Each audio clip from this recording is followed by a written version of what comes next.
Hello everyone, आज हम पढ़ेंगे क्लास 10th की फिजिक्स का चैप्टर नंबर 2 जिसका नाम है human I and colourful world. तो ये जो चैप्टर है वो दो पार्ट्स में डिवाइडेड है, जिसमें पहला पार्ट है ह्यूमन आई के बारे में, जिसमें हम आई के पार्ट्स और उनके फंक्शंस के बारे में स्टडी करेंगे और साथ में हम हमारी आईज में जो डिफेक्ट्स होते हैं उनके बारे में पढ़ेंगे।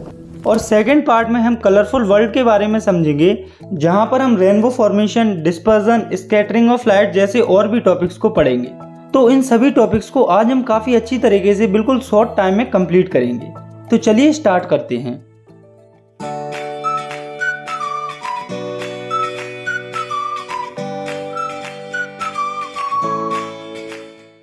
तो सबसे पहले हम समझते हैं ह्यूमन आई के बारे में। तो ये तो काफ़ी बेसिक चीज़ हो गई, क्योंकि हम सब जानते हैं कि आई जो है उसकी हेल्प से हम चीज़ों को देख पाते हैं। तो हमें अब तक आई के बारे में सिर्फ इतनी ही नॉलेज है, लेकिन ये जो आई है वो बाहर से जितनी सिंपल दिखती है, अंदर से उतनी ही कॉम्प्लेक्स स्ट्रक्चर होती है। इसके कई सारे पार्ट्स होते हैं जिन्हें हम एक एक करके समझने वाले हैं। तो आई हमारी बॉडी में एक ऑर्गन होता है जिसकी वजह से हम देख पाते हैं, और इसका जो डायमीटर होता है वो होता है अप्रोक्स 2.4 सेंटीमीटर। इसके बाद है इसके पार्ट्स। तो आई का पहला पार्ट है कॉर्निया। तो इस डायग्राम में आप जो ये पार्ट देख रहे हैं ये है कॉर्निया। तो it is the outermost transparent part of the eye that covers and protect eye and allow light to enter in the eye. तो ये जो है वो आई का बाहरी और ट्रांसपेरेंट पार्ट होता है। ट्रांसपेरेंट यानी कि पारदर्शी, जिससे कि लाइट पास आउट हो सकती है, और ये जो है वो आई को कवर और प्रोटेक्ट करता है और साथ में लाइट को अलाउ करता है आई में एंटर के लिए। इसके बाद है अगला पार्ट जो कि है आइरिस। तो it is a dark muscular tissue behind cornea that controls the size of people. तो आप इस डायग्राम को देखिए, इसमें ये जो आपको दिख रहा है ये है आइरिस। तो ये एक डार्क मस्कुलर टिश्यू होता है जो कि कॉर्निया के पीछे प्रेजेंट होता है, जो कि पीपल के साइज को कंट्रोल करता है। पीपल क्या होता है ये हम आई के अगले पार्ट में यानी कि अब समझने वाले हैं। तो it is a small opening in the iris that controls the amount of light to enter in the eye. It is also called window of the eye. तो पीपल जो है वो एक स्मॉल ओपनिंग होती है आइरिस में। तो इस आइरिस के अंदर ये डार्क वाला जो पार्ट आपको दिख रहा है ये है पीपल। तो ये जो पीपल है वो कंट्रोल करता है कि हमारी आई में कितनी लाइट जाएगी। जैसे कि हम किसी लाइट वाले कमरे में होते हैं या फिर सनलाइट में होते हैं, तब पीपल का जो साइज है वो कम हो जाता है। वहीं पर जब हम थोड़े से डार्कर रूम या फिर अंधेरे में होते हैं, तब पीपल का जो साइज है वो बढ़ जाता है विजिबिलिटी को क्लियर करने के लिए। तो आप इसे ऐसे समझिए, ये है आइरिस जो कि इस पूरे डार्क पार्ट को बोला जाता है। तो इसके अंदर थोड़ा सा और जो ये डार्क पार्ट है ये है पीपल। इसका साइज लाइट की क्वांटिटी में कम या ज़्यादा होता रहता है और ये लाइट की क्वांटिटी को कंट्रोल करता है। ये एज अ विंडो काम करता है आई के लिए, इसीलिए इसे विंडो ऑफ द आई भी कहा जाता है। इसके बाद आई का अगला पार्ट है क्रिस्टलाइन लेंस। तो इसे आई लेंस भी कहा जाता है, जो कि आइरिस और पीपल के पीछे प्रेजेंट होता है। तो हम इसके बारे में थोड़ा सा और समझते हैं। It is a convex lens composed of fibrous jelly like material. It provides real and inverted image on retina. तो ये जो है वो कॉन्वेक्स लेंस होता है। जनरली जब हम लेंस वर्ड सुनते हैं तो हमारे दिमाग में आता है कि ये ग्लास से बना होता है, लेकिन आई में जो आई लेंस या क्रिस्टलाइन लेंस होता है वो जेली टाइप के फाइब्रस मटेरियल से बना होता है, जो कि रेटिना पर रियल और इन्वर्टेड इमेज फॉर्म करता है। तो रेटिना क्या होता है ये हम आगे समझेंगे। यहाँ हमें इतना जानना है कि आई लेंस में इमेज रियल और इन्वर्टेड फॉर्म होती है। तो रियल इमेज वो इमेज होती है जिसे हम ऑब्टेन कर सकते हैं, वहीं पर इन्वर्टेड का मतलब होता है उल्टी इमेज। तो रेटिना पर इमेज उल्टी फॉर्म होती है। इसके बाद अगला पार्ट जो कि हमें समझना है वो है रेटिना। तो जो रेटिना होता है वो आई में बिल्कुल पीछे की तरफ प्रेजेंट होता है, जिस पर रियल और इन्वर्टेड इमेज फॉर्म होती है। तो इसके बारे में भी हम थोड़ा सा समझते हैं। It is a membrane that contain many light sensitive cells on back of an eye. Image formed on retina and generate electrical signals. तो ये रेटिना होती है वो आई में पीछे की तरफ प्रेजेंट होती है, जिसमें कि काफ़ी सारे लाइट सेंसिटिव सेल्स प्रेजेंट होते हैं, और इन सेल्स का काम होता है कि जो भी इमेज रेटिना पर फॉर्म होती है वो उसे इलेक्ट्रिकल सिग्नल्स में कन्वर्ट करती है। तो यहाँ पर रेटिना के बारे में आपको दो बातें याद रखनी है। पहली ये कि रेटिना पर जो इमेज फॉर्म होती है वो रियल और इन्वर्टेड होती है, और दूसरी ये कि जो भी इमेज रेटिना पर फॉर्म होती है, रेटिना पर जो सेल प्रेजेंट होती हैं वो उसे इलेक्ट्रिकल सिग्नल्स के फॉर्म में कन्वर्ट कर देते हैं। इसके बाद आई का अगला पार्ट है ऑप्टिक नर्व। तो जो इलेक्ट्रिकल सिग्नल्स हमारे रेटिना पर जनरेट हुए थे, ऑप्टिक नर्व उन सिग्नल्स को ब्रेन में ट्रांसफ़र करता है। तो अभी हमने पढ़ा था कि रेटिना पर जो इमेज फॉर्म होती है वो रियल और इन्वर्टेड होती है, यानी कि रेटिना पर जो इमेज फॉर्म होती है वो उल्टी होती है। तो अब आप सोच रहे होंगे कि ऐसा कैसे हो सकता है, हमें तो सब कुछ बिल्कुल सीधा और सही सही दिखाई देता है। तो ऐसा इस तरह से होता है कि हमारा जो ब्रेन होता है उसे पता होता है कि जो इमेज रेटिना पर फॉर्म होती है वो इन्वर्टेड या उल्टी होती है। इसीलिए हमारे ब्रेन में जो सिग्नल जाते हैं हमारा ब्रेन उसे प्रोसेस करके सीधा कर लेता है, फिर हमें सारी चीज़ें सीधी दिखाई देती हैं। तो हमने आई के आगे वाले पार्ट्स को समझ लिया है और साथ में पीछे वाले पार्ट्स को भी समझ लिया है। तो अब हम देखते हैं आई की एक और पार्ट को, जो कि है विट्रस ह्यूमर। तो ये जो है वो आई का काफ़ी बड़ा या कहें सबसे बड़ा पार्ट होता है, जो कि क्लियर और कलरलेस फ्लूइड होता है वाटर की तरह। और इसका फंक्शन होता है कि ये जो है वो हमारी आई को न्यूट्रिएंट्स प्रोवाइड करता है और इसके साथ ये जो है वो हमारी आई को शेप में रखने का काम करता है। तो हमने यहाँ पर आई के मोस्टली सभी पार्ट्स को समझ लिया है, लेकिन आई का एक पार्ट अभी हमने नहीं समझा है, जो कि है सिलेरी मसल। तो सिलेरी मसल्स को हम अगले कॉन्सेप्ट जो कि है अकोमोडेशन उसके थ्रू समझेंगे। तो पहले हम देख लेते हैं सिलेरी मसल्स की लोकेशन को। तो जो सिलेरी मसल्स होते हैं वो लेंस के बिल्कुल ऊपर की तरफ और नीचे की तरफ प्रेजेंट होती हैं। तो अब हम समझते हैं हमारे अगले कंसेप्ट को, जो कि है अकोमोडेशन ऑफ आई। तो ये एक प्रोसेस होती है जिसमें आई की जो सिलेरी मसल्स होती हैं वो आई की फोकल लेंथ को चेंज करती है, जिससे कि जो इमेज है वो क्लियरली फॉर्म होती है रेटिना पर। तो यहाँ से हमें सिलेरी मसल्स के फंक्शन समझने को मिलते हैं। तो हम सिलेरी मसल्स की लोकेशन पहले ही देख चुके हैं। तो ये जो है वो हमारी लेंस का शेप चेंज करता है जब हमारी आईज को किसी नियर बाय ऑब्जेक्ट पर फोकस करना हो या किसी दूर वाले ऑब्जेक्ट को देखना हो। तो अब हम वापस आते हैं एकोमोडेशन पर। तो इसे हम सिंपली कह सकते हैं कि ये हमारी आंखों की एक ऐसी एबिलिटी होती है जिसके कारण हम दूर वाले ऑब्जेक्ट को भी क्लियर देख पाते हैं और पास वाले ऑब्जेक्ट को भी क्लियर देख पाते हैं। तो ये जो एकोमोडेशन की प्रोसेस होती है इसमें सिलेरी मसल्स का मेजर रोल होता है। तो अब हम देखते हैं कि हमारी आईज के अंदर इमेज कैसे फॉर्म होती है। तो पहले हम देख लेते हैं फार ऑब्जेक्ट के लिए, यानी कि दूरी पर रखे हुए ऑब्जेक्ट के लिए इमेज कैसे फॉर्म होती है। तो जब कोई ऑब्जेक्ट दूरी पर रखा हुआ होता है तो उसके लिए सिलेरी मसल्स रिलैक्स हो जाती हैं, यानी कि खुल जाती हैं, और लेंस जो है वो पतला हो जाता है, जिसकी वजह से फोकल लेंथ जो है वो इंक्रीज हो जाती है और इसी वजह से हम जो है वो दूर के ऑब्जेक्ट्स को क्लियरली देख पाते हैं। तो यहाँ पर हुआ क्या, सबसे पहले दूर के ऑब्जेक्ट्स को देखने के लिए जो सिलेरी मसल्स है वो रिलैक्स्ड होती हैं और लेंस पतला हो जाता है, जिसकी वजह से फोकल लेंथ इंक्रीज हो जाती है और हम दूर के ऑब्जेक्ट्स को क्लियरली देख पाते हैं। इसके बाद हम देखते हैं accommodation for near by object. तो जब कोई ऑब्जेक्ट पास में रखा हुआ होता है तो हमारी जो सिलेरी मसल्स होती हैं वो कॉन्ट्रैक्ट हो जाती हैं और जो लेंस होता है वो थिक हो जाता है, यानी कि मोटा हो जाता है, जिसकी वजह से फोकल लेंथ डिक्रीज हो जाती है और हम जो है वो नियर बाय ऑब्जेक्ट्स को क्लियरली देख पाते हैं। तो नियर बाय ऑब्जेक्ट्स के लिए एकोमोडेशन की प्रोसेस फार ऑब्जेक्ट से उल्टी होती है। तो इसके बाद हम देखते हैं रेंज ऑफ ह्यूमन विजन, यानी कि हमारी आंखों से हम कहाँ तक देख पाते हैं। तो हमारी आंखों का नियर पॉइंट होता है 25 सेंटीमीटर, यानी कि हम 25 सेंटीमीटर तक किसी ऑब्जेक्ट को क्लियरली देख पाते हैं। इससे कम डिस्टेंस को हम क्लियरली नहीं देख पाते। अगर हम बात करें फार पॉइंट की, तो अब आप ही सोचिए कि आपने सबसे दूरी पर क्या चीज़ देखी है। तो आपने काफ़ी दूर दूर की चीज़ों को अपनी आंख से देखा होता है, जैसे कि सन, मून, ईटीसी। तो यहाँ से हम लिख सकते हैं कि हमारी आई का फार पॉइंट है इन्फिनिटी, मतलब कि हमारी आईज जो है वो इन्फिनिटी यानी कि अनंत तक देख सकती हैं। तो आप लोगों ने कई बार देखा होगा कि कुछ लोगों को चश्मा लगा हुआ होता है। आपके कुछ क्लासमेट्स भी होंगे जिनको कि चश्मा लगा हुआ होगा। मोस्टली बूढ़े लोगों को चश्मा ज़्यादा लगता है। तो आपने कभी ये जानने की कोशिश की है कि ये चश्मा आखिर लोगों को क्यों लगता है? कोई बात नहीं, मैं आपको बता देता हूँ। तो ये होता है विजन में डिफेक्ट होने के कारण। तो अब हम समझते हैं हमारे अगले टॉपिक को, जो कि है defect of vision and there correction, यानी कि आंखों के विजन के डिफेक्ट क्या होते हैं और उन्हें सुधारा कैसे जाता है। तो हमारी आईज में मेनली 3 डिफेक्ट्स हमें देखने को मिलते हैं, जो कि है मायोपिया, हाइपरमेट्रोपिया और प्रेसबायोपिया। तो सबसे पहले हम समझते हैं मायोपिया को। तो इसको नियर साइडनेस भी कहा जाता है। तो इस डिफेक्ट में जो पर्सन होता है उसे पास के ऑब्जेक्ट क्लियर दिखते हैं, लेकिन जो दूर के ऑब्जेक्ट्स होते हैं वो क्लियर नहीं दिखते। और इस डिफेक्ट में जो इमेज होती है वो रेटिना के सामने फॉर्म होती है। तो ये तो हमने देख लिया कि मायोपिया में क्या होता है। अब हम ये देखते हैं कि ये किस कारण से होता है, यानी कि रीजंस ऑफ मायोपिया। तो इसका पहला रीजन है आई लेंस की फोकल लेंथ कम हो जाने की वजह से, और इसका दूसरा रीजन है आई बॉल के इलोंगेशन की वजह से, यानी कि जो आई बॉल होती है वो इलोंगेट हो जाती है, यानी कि लंबी हो जाती है।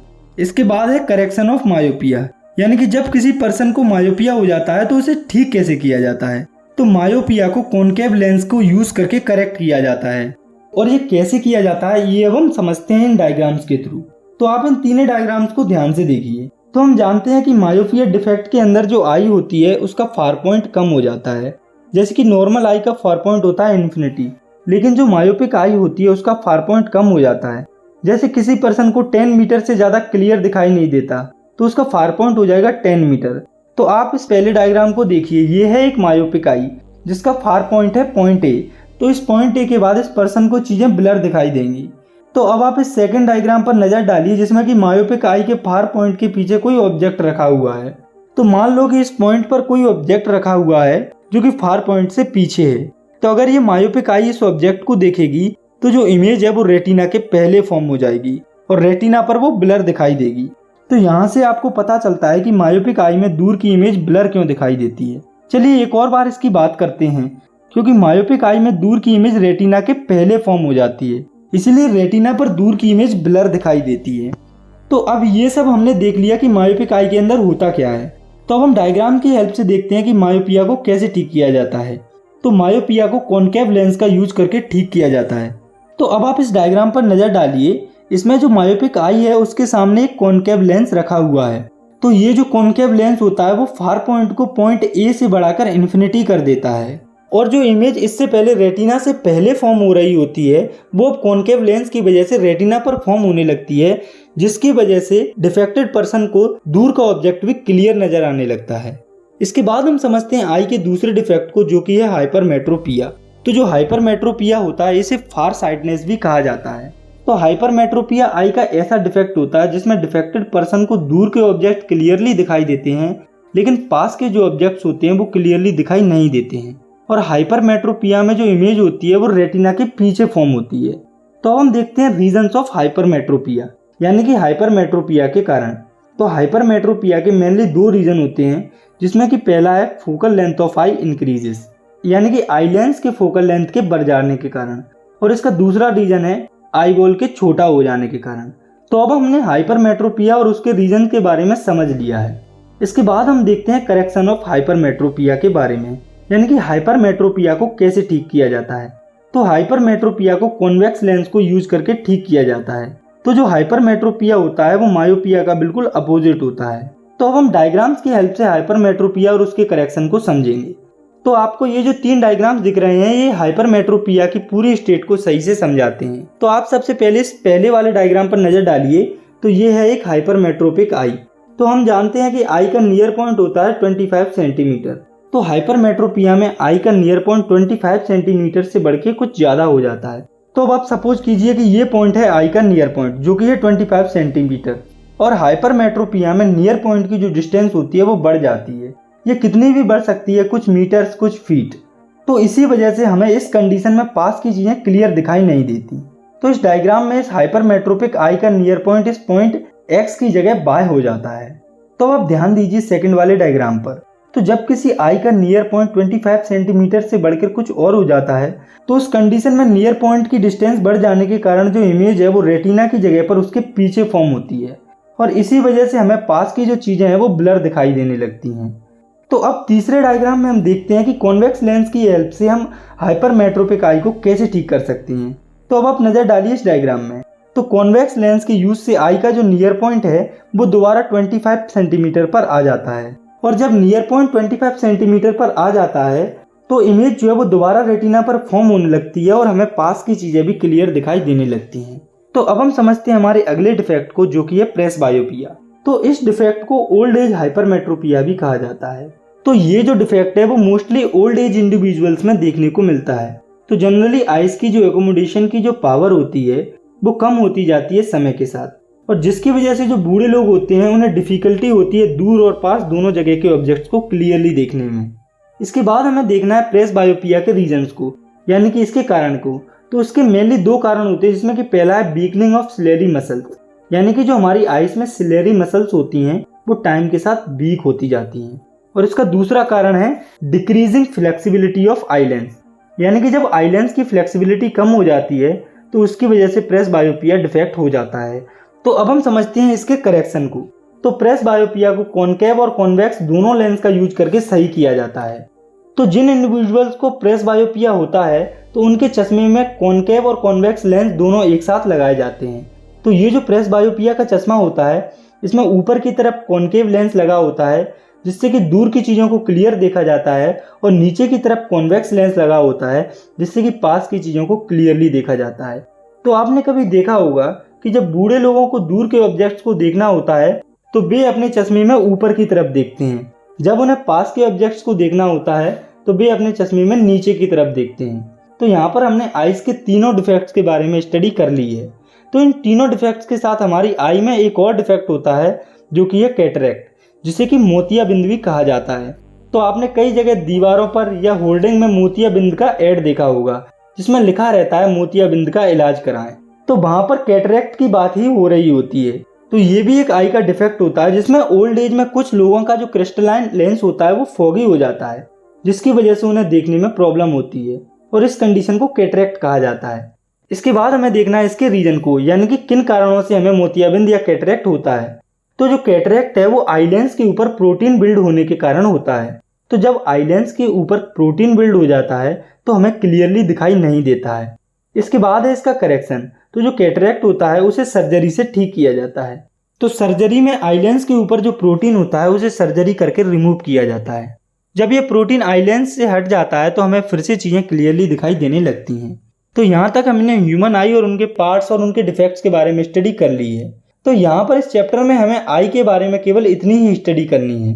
तो अब हम समझते हैं इस चैप्टर के दूसरे पार्ट को, जो कि है कलरफुल वर्ल्ड। तो कलरफुल वर्ल्ड वाले टॉपिक में सबसे पहले हमें समझना है reflection of light through a prism, यानी कि लाइट का रिफ्रैक्शन प्रिज्म के थ्रू।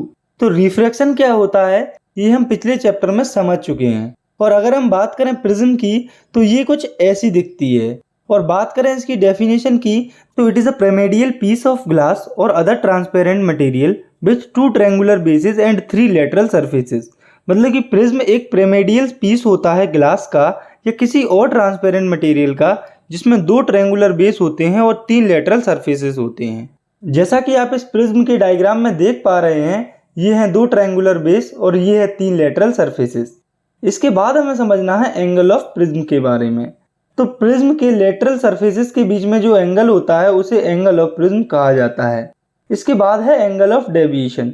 तो ये जो है वो एंगल होता है इंसिडेंट रे और इमर्जेंट रे के बीच में।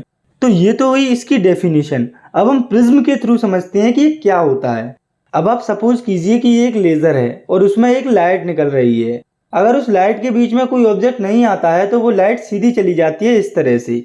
और अब सोचो कि अगर ये जो लाइट है जो कि सीधी जा रही है, इसके बीच में एक प्रिज्म आ जाए, तो जब प्रिज्म इस लाइट के सामने आ जाएगी तो ये जो लाइट है वो इस तरह से डेविएट हो जाएगी। तो ये जो प्रिज्म में इंसिडेंट हो रही है इसे कहते हैं इंसिडेंट रे, और ये रे जो प्रिज्म से इमर्ज हो रही है ये है इमर्जेंट रे। तो अब आप इस प्रिज्म को देखिए, और ये इंसिडेंट रे जिसका एक्चुअल पाथ सीधा होता इसको हम आगे एक्सटेंड करेंगे, और ये इमर्जेंट रे इसके पाथ को हम पीछे की तरफ एक्सटेंड करेंगे। तो ये वाला जो एंगल जो इंसिडेंट रे और इमर्जेंट रे के बीच में बन रहा है वो होगा एंगल डी, यानी कि एंगल ऑफ डेविएशन। तो यहाँ पर आपको ये याद रखना है कि जब प्रिज्म से लाइट पास होती है तो वो बेंड हो जाती है या डेविएट हो जाती है, और जिस एंगल से वो लाइट डेविएट होती है उसे कहा जाता है एंगल ऑफ डेविएशन। तो अब हमें देखना है कि जब प्रिज्म से वाइट लाइट को पास किया जाता है तब क्या होता है। तो अगर किसी ग्लास प्रिज्म से वाइट लाइट को पास किया जाता है तो डिस्पर्जन होता है। तो डिस्पर्जन क्या होता है ये अब हम देखते हैं। तो when the white light passes through a glass prism then white light splits into the 7 colours and this phenomenon is called dispersion. मतलब कि जब व्हाइट लाइट ग्लास प्रिज्म से पास होती है तब वो 7 डिफरेंट कलर्स में स्प्लिट अप हो जाती है, और इस फिनोमिनन को डिस्पर्जन कहा जाता है। और लाइट जिन 7 कलर्स में स्प्लिट होती है वे होते हैं violet, indigo, blue, green, yellow, orange and red. इन 7 कलर्स को हम शॉर्ट में भी याद रख सकते हैं। तो इसके लिए हम इन सभी कलर्स के फर्स्ट लेटर को याद कर लेंगे। तो जब हम इन 7 कलर के फर्स्ट लेटर को एक साथ लिखेंगे तो ये वर्ड फॉर्म होगा जो कि है विबग्योर, जो कि VIVGYOR से मिलकर बना हुआ है। तो आपको इस वर्ड को अच्छे से याद रखना है। तो जब लाइट इन 7 कलर्स में स्प्लिट होती है तो इन 7 कलर्स को स्पेक्ट्रम कहा जाता है। तो जब लाइट प्रिज्म से पास होती है तब वो कुछ इस तरह से स्प्लिट हो जाती है।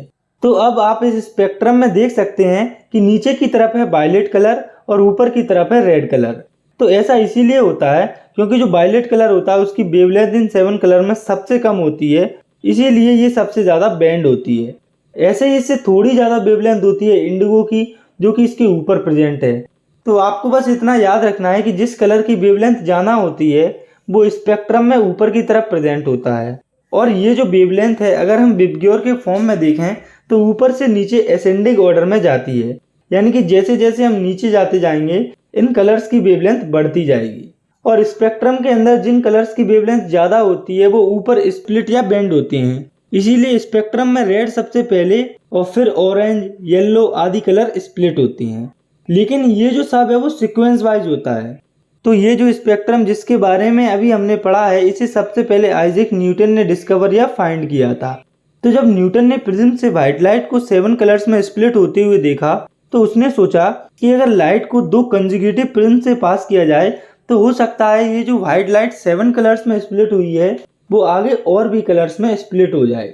लेकिन जब न्यूटन ने 2 आइडेंटिकल प्रिज्म को सामने रखा और जब उसने उनसे व्हाइट लाइट को पास किया तो जो रिजल्ट आता है वो बिल्कुल शॉकिंग और अनएक्सपेक्टेड होता है। और वो रिजल्ट होता है कि जब पहले ग्लास प्रिज्म से जब व्हाइट लाइट पास होती है तब वो एज एक्सपेक्टेड 7 कलर्स में स्प्लिट हो जाती है। लेकिन जब ये 7 कलर्स दूसरी प्रिज्म में एंटर करते हैं तब ये व्हाइट लाइट की फॉर्म में इमर्ज होते हैं।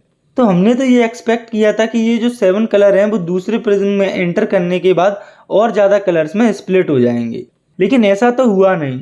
हुआ ऐसा कि ये जो 7 कलर्स हैं वो मिलकर एक वाइट कलर फॉर्म करेंगे। तो यहाँ से हमें एक बात पता चलती है कि जो वाइट लाइट या सनलाइट होती है वो एक्चुअली में 7 कलर्स से मिलकर बनी होती है।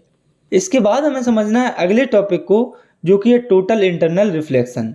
तो पिछले चैप्टर लाइट रिफ्लेक्शन और रिफ्लेक्शन में हमने पढ़ा था कि जब लाइट रे रेयर मीडियम से डेंसर मीडियम में जाती है तो पर्टिकुलर रे नॉर्मल की तरफ बेंड हो जाएगी। तो ये है रेयर मीडियम, ये है डेंसर मीडियम और ये है नॉर्मल लाइन। तो जब लाइट रे इस रेयर मीडियम से इस डेंसर मीडियम में जाती है तो वो नॉर्मल की तरफ बेंड हो जाती है।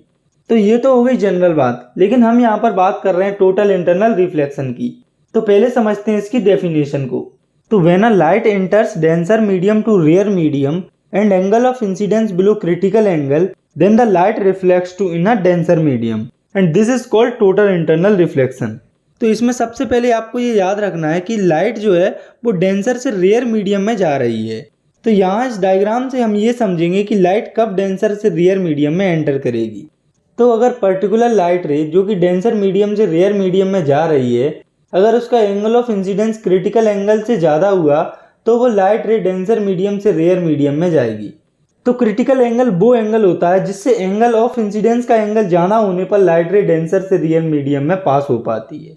तो जो टोटल इंटरनल रिफ्लेक्शन फिनोमिनन होता है उसमें जो एंगल ऑफ इंसिडेंस होता है वो क्रिटिकल एंगल से कम होता है, इसीलिए लाइट रे जो है वो डेंसर मीडियम से डेंसर मीडियम में ही रिफ्लेक्ट हो जाती है, कुछ इस तरह से। और इस फिनोमिनन को टोटल इंटरनल रिफ्लेक्शन कहा जाता है। इसके बाद हमें समझना है टोटल रिफ्लेक्शन के एक और फिनोमिनन को, जो कि है रेनबो फॉर्मेशन। तो ग्लास प्रिज्म से लाइट के डिस्पर्जन को भले ही आपने ना देखा हो, लेकिन आप सभी ने रेनबो यानी इंद्रधनुष को आसमान में बनते हुए जरूर देखा होगा। तो अब हम समझते हैं इसके बारे में।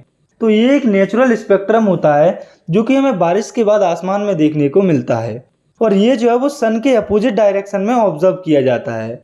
और जब रेनबो बनता है तो हमें ये 3 फिनोमिनन देखने को मिलते हैं, जो कि है रिफ्रैक्शन, डिस्पर्जन और टोटल इंटरनल रिफ्लेक्शन। तो अब हम देखते हैं रेनबो फॉर्मेशन को डायग्राम की हेल्प से। तो यहाँ पर ये है हमारा सन। तो जब सन से लाइट इस वाटर ड्रॉप पर पड़ती है तो यहाँ पर रिफ्रैक्शन होता है। और रिफ्रैक्शन इसलिए क्योंकि आप देख सकते हैं कि यहाँ पर लाइट जो है वो एयर मीडियम से वाटर मीडियम में पास हो रही है। और जब लाइट एयर से वाटर मीडियम में पास हो जाएगी तो उसके बाद ये जो लाइट है इसका डिस्पर्जन हो जाएगा, यानी कि ये वाटर ड्रॉप के अंदर इन 7 कलर्स में स्प्लिट हो जाएगी। और जब लाइट का इस वाटर ड्रॉप के अंदर डिस्पर्जन हो जाता है उसके बाद इसमें होता है इंटरनल रिफ्लेक्शन। तो ये जो वाटर ड्रॉप है जिसमें डिस्पर्जन हुआ है उसका जो एंगल ऑफ इंसिडेंस है वो क्रिटिकल एंगल से कम होता है, और इसमें इंटरनल रिफ्लेक्शन की वजह से ये जो 7 कलर्स हैं वो इधर की तरफ डाइवर्ट होते हैं और हमें रेनबो फॉर्म होते हुए दिखता है। तो रेनबो फॉर्मेशन की प्रोसेस में हमारी लोकेशन यहाँ पर रहती है और हमें रेनबो फॉर्म होते हुए दिखता है। इसके बाद हम समझते हैं अगले फिनोमिनन को, जो कि है एटमॉस्फेरिक रिफ्रैक्शन। तो पिछले चैप्टर में हमने रिफ्रैक्शन के बारे में पढ़ा था और आज भी हम रिफ्रैक्शन को ही पढ़ने जा रहे हैं। लेकिन ये वाला जो रिफ्रैक्शन जो कि हम पढ़ने जा रहे हैं ये सिंपल रिफ्रैक्शन से थोड़ा अलग है, क्योंकि अब हम पढ़ने जा रहे हैं रिफ्रैक्शन को एटमॉस्फेयर के अंदर। तो आप सभी ने बचपन में एक पोएम जरूर पढ़ी या सुनी होगी और अभी भी आप छोटे बच्चों से वो पोएम सुनते होंगे जिसका नाम है ट्विंकल ट्विंकल लिटिल स्टार। तो ये पोएम हर किसी ने अपने बचपन में जरूर पढ़ी या सुनी होती है। तो अब अगर मैं आपसे कहूँ कि मैं और आप जिसने ये पोएम पढ़ी या सुनी है उन्हें बचपन से लेकर आज तक उल्लू बनाया गया है, क्योंकि ये जो स्टार होते हैं वो एक्चुअली में ट्विंकल करते ही नहीं हैं, वो बस हमें ट्विंकल करते हुए दिखते हैं एटमॉस्फेरिक रिफ्लेक्शन के कारण। तो इसको समझने से पहले हम समझते हैं एटमॉस्फेयर को। तो ये जो वो गैसेस की लेयर से बना होता है जो कि पूरे प्लैनेट को सराउंड करता है। जैसे कि अर्थ का है एक पर्टिकुलर एटमॉस्फेयर जो कि gases, water droplets, dust particles etcetera से मिलकर बना होता है। और हम जानते हैं कि जो रिफ्रैक्शन होता है वो होता है मीडियम्स में रिफ्रैक्टिव इंडेक्स के गैप से। और हमारे एटमॉस्फेयर में भी कुछ हॉट गैसेस होती हैं, कुछ कोल्ड गैसेस होती हैं, और हॉट और कोल्ड गैसेस के रिफ्रैक्टिव इंडेक्स में भी कुछ गैप होता है। जैसे कि हॉट गैसेस का रिफ्रैक्टिव इंडेक्स कम होता है कोल्ड गैसेस से, और इसी रिफ्रैक्टिव इंडेक्स के गैप की वजह से लाइट जब एटमॉस्फेयर में डिफरेंट गैसेस से पास होती है जिनके रिफ्रैक्टिव इंडेक्स अलग अलग होते हैं उसमें रिफ्रैक्शन होता है। और लाइट के उस एटमॉस्फेयर में रिफ्रैक्शन को एटमॉस्फेरिक रिफ्रैक्शन कहा जाता है। और ये जो एटमॉस्फेरिक रिफ्रैक्शन होता है इसकी वजह से मेनली हमें दो फिनोमेनन देखने को मिलते हैं, जो कि ट्विंकलिंग ऑफ स्टार यानी कि तारों का टिमटिमाना और advance sunrise and delayed sunset यानी कि सूर्य के अस्त और उदय होने में इस फिनोमेनन का रोल होता है। और ये दोनों फिनोमेनन कैसे होते हैं ये अब हम समझते हैं। तो पहले हमें देखना है ट्विंकलिंग ऑफ स्टार वाले फिनोमेनन को। तो मैं आपको बताना चाहता हूँ कि ये जो स्टार होते हैं वो एक्चुअली में ट्विंकल करते ही नहीं है, ये बस हमें टिमटिमाते हुए दिखते हैं, एक्चुअली में टिमटिमाते नहीं हैं। इसे आप इस डायग्राम से समझिए, जैसे कि ये है आप और ये है अर्थ, और आप यहाँ से स्टार्स को देख रहे हैं। तो जब स्टार से लाइट अर्थ पर आएगी तो वो लाइट हमारे एटमॉस्फेयर से पास होगी, और हमारे एटमॉस्फेयर में काफ़ी सारी गैसेस प्रेजेंट होती है। और जब लाइट एटमॉस्फेयर से पास होती है तो गैसेस के डिफ्रैक्ट रिफ्रैक्टिव इंडेक्स के कारण उस लाइट का एटमॉस्फेरिक रिफ्रैक्शन हो जाता है, और हमें स्टार की अपीरियंट पोजीशन एक्चुअल पोजीशन से गलत दिखती है। और लाइट जो कि हमारी आइज तक एटमॉस्फेयर के थ्रू पहुंचती है वो एटमॉस्फेरिक रिफ्रैक्शन के कारण ऊपर नीचे होती हुई आती है। इसलिए स्टार से जो लाइट आती है वो हमें कभी कम या ज़्यादा दिखती है और हमें लगता है कि स्टार ट्विंकल हो रहे हैं यानी कि टिमटिमा रहे हैं। तो अब आप सोचिए कि जब हमें तारे टिमटिमाते हुए दिखते हैं तो जो प्लैनेट्स होते हैं वो हमें टिमटिमाते हुए क्यों नहीं दिखते? तो ऐसा इसीलिए होता है क्योंकि जो प्लैनेट्स होते हैं वो काफ़ी पास में होते हैं हमारी अर्थ के। अगर हम उन्हें कंपेयर करें स्टार से तो प्लैनेट्स पास में होने की वजह से बड़े दिखते हैं, इसीलिए वो हमें टिमटिमाते हुए नहीं दिखते। इसके बाद है दूसरा फिनोमिनन जो कि है advance sunrise and delayed sunset. तो आपने शायद कभी किसी से सुना होगा कि जो सन होता है वो हमें एक्चुअल सनराइज से 2 मिनट पहले दिखने लगता है और सनसेट होने के 2 मिनट बाद भी हमें दिखता रहता है। तो ये जो एडवांस सनराइज और डिलेड सनसेट का जो फिनोमिनन होता है वो एटमॉस्फेरिक रिफ्रैक्शन के कारण होता है। आप इसे इस डायग्राम की हेल्प से समझ सकते हैं। तो ये है अर्थ और ऊपर ये जो आप देख रहे हैं ये है एटमॉस्फेयर, और ये है ईस्ट साइड और ये है वेस्ट साइड, और ये जो लाइन आपको दिख रही है ये है होरिजन। तो सन जब इस होरिजन लाइन से ऊपर आता है तब सनराइज कंसीडर किया जाता है। तो अब आप यहाँ पर देखिए, यहाँ पर जो सन है वो होरिजन के नीचे है और यहाँ से सन की लाइट एटमॉस्फेयर तक पड़ती है। तो हम जानते हैं कि एटमॉस्फेयर के बाहर रेयर मीडियम होता है और अंदर डेंसर मीडियम होता है। तो जब लाइट सन से एटमॉस्फेयर पर पड़ती है तो वो बेंड हो जाती है और इंडिविजुअल जो अर्थ पर खड़ा रहता है उसे एटमॉस्फेरिक रिफ्लेक्शन के कारण 2 मिनट जल्दी सनराइज देखने को मिलता है। और सेम कंडीशन हमें सनसेट पर भी देखने को मिलती है। तो सनसेट के टाइम पर सन जो है वो होरिजन के नीचे चला जाता है। तो यहाँ पर भी लाइट जो है वो इसी तरह से रिफ्लेक्ट होती है और इसीलिए हमें सनसेट होने के 2 मिनट बाद भी सन दिखाई देता रहता है। इसके बाद हमें समझना है इस चैप्टर के आखिरी टॉपिक को जो कि है स्कैटरिंग ऑफ लाइट। तो इसे आप ऐसे समझिए कि जब लाइट एटमॉस्फेयर से पास होती है और वो एटमॉस्फेयर में प्रेजेंट छोटे बड़े पार्टिकल से टकराती है तो वो उनसे टकराकर स्कैटर हो जाएगी, यानी कि अलग अलग डायरेक्शन में फैल जाएगी, और इसी फिनोमिनन को हम स्कैटरिंग ऑफ लाइट कहते हैं। और ये जो लाइट की स्कैटरिंग होती है वो पार्टिकल्स के साइज पर डिपेंड करती है। जैसे कि जो छोटे या फाइन पार्टिकल्स होते हैं वो ब्लू कलर को सबसे ज़्यादा स्कैटर करते हैं, यानी कि लाइट जब छोटे पार्टिकल से पास होती है तब ब्लू कलर सबसे ज़्यादा दिखता है। और ऐसा इसीलिए होता है क्योंकि ब्लू कलर की सबसे शॉर्ट वेवलेंथ होती है। वहीं पर जब लाइट मीडियम साइज के पार्टिकल से पास होती है तो मेनली रेड कलर स्कैटर होता है क्योंकि रेड कलर की वेवलेंथ लंबी होती है। और जो लार्ज पार्टिकल होते हैं वो सभी कलर्स की लाइट को स्कैटर करती हैं, इसीलिए हमें लाइट का कलर वाइट दिखता है, लेकिन एक्चुअली में ये 7 कलर से मिलकर बनी होती है। तो स्कैटरिंग ऑफ लाइट में हमें पहला कंसेप्ट समझना है, जो कि टिंडल इफेक्ट। तो टिंडल इफेक्ट के बारे में आप पहले भी क्लास 9th में पढ़ चुके हैं। चलिए यहाँ पर भी हम एक बार इसको रिवाइज कर लेते हैं। तो हमारे एटमॉस्फेयर में कई सारे dust particles, टिनी water droplets, smoke particles etcetera present होते हैं, और लाइट जो है वो हम तक इन पार्टिकल्स को पास करते हुए आती है। तो लाइट जब इन कोलॉइडल सॉल्यूशन से पास होती हुई हम तक आती है तो हमें लाइट का जो पाथ है वो दिखता है, और इस फिनोमिनन को टिंडल इफेक्ट कहा जाता है। इसे अगर आपको एक्सपीरियंस करना है तो आप सुबह सुबह किसी कमरे जिसमें कि एक साइड से या छोटी सी जगह से सनलाइट आ रही हो, तो आपको लाइट कोलोडियल सॉल्यूशन से पास होते हुए या फिर कहीं टिंडल इफेक्ट दिख जाएगा। इसके बाद हमें देखना है स्कैटरिंग ऑफ लाइट के दूसरे फिनोमिनन को, जो कि है why does sky appears blue, यानी कि हमें आसमान नीला क्यों दिखता है। तो जब भी हम आसमान में देखते हैं तो वो हमें नीला दिखता है, लेकिन आसमान जो है वो बस हमें नीला दिखता है, नीला होता नहीं है। आप इसे इस डायग्राम की हेल्प से समझिए कि ये है अर्थ और ये है इसका एटमॉस्फेयर, और यहाँ पर है सन जिससे कि लाइट आती है। तो हम जानते हैं कि एटमॉस्फेयर में ऊपर की तरफ छोटे छोटे पार्टिकल्स प्रेजेंट होते हैं, और लाइट जब इन पार्टिकल से पास होती है तो ब्लू कलर सबसे ज़्यादा स्कैटर होता है, क्योंकि हमने अभी पढ़ा है कि जो छोटे या माइन्यूट पार्टिकल्स होते हैं वो ब्लू कलर को ज़्यादा स्कैटर करते हैं, और ये जो ब्लू लाइट है वो इस तरह से पूरे एटमॉस्फेयर में स्कैटर हो जाती है। इसी वजह से ये जो आसमान है वो हमें पूरा नीला दिखाई देता है। इसके बाद हमें देखना है why sun appears red at the time of sunrise and sunset, यानी कि जो सन है वो राइज होते समय और सेट होते समय रेड क्यों दिखाई देता है। तो अब आप इस डायग्राम को देखिए, इसमें बीच में हमारी अर्थ है, और ईस्ट में सन है जिसे हम सनराइज कंसीडर करेंगे, और वेस्ट में सन है जिसे हम सनसेट कंसीडर करेंगे। तो सनसेट और सनराइज के टाइम पर जो सन होता है वो हॉरिजन के पास में होता है, इसीलिए जो सनलाइट होती है उसे ज़्यादा डिस्टेंस कवर करनी पड़ती है अर्थ तक आने के लिए, और वहीं पर जो ब्लू लाइट होती है वो शॉर्ट वेवलेंथ होने के कारण एटमॉस्फेयर में स्कैटर हो जाती है, और जो रेड लाइट होती है वो लॉन्गर वेवलेंथ होने के कारण हम तक पहुंच पाती है। इसीलिए जो सन है वो हमें राइज और सेट होने के टाइम पर रेड दिखाई देता है। तो इसी के साथ हमारा ये जो चैप्टर है वो यहाँ पर ख़त्म होता है। आई होप आपको अच्छे से समझ में आया होगा। अगर वीडियो पसंद आई है तो आप इसे लाइक कर सकते हैं, और साथ में अगर आप चाहें तो क्लास 10 की वीडियोस को आगे देखने के लिए इस चैनल को भी सब्सक्राइब कर सकते हैं। तब तक के लिए thanks for watching, take care, bye bye.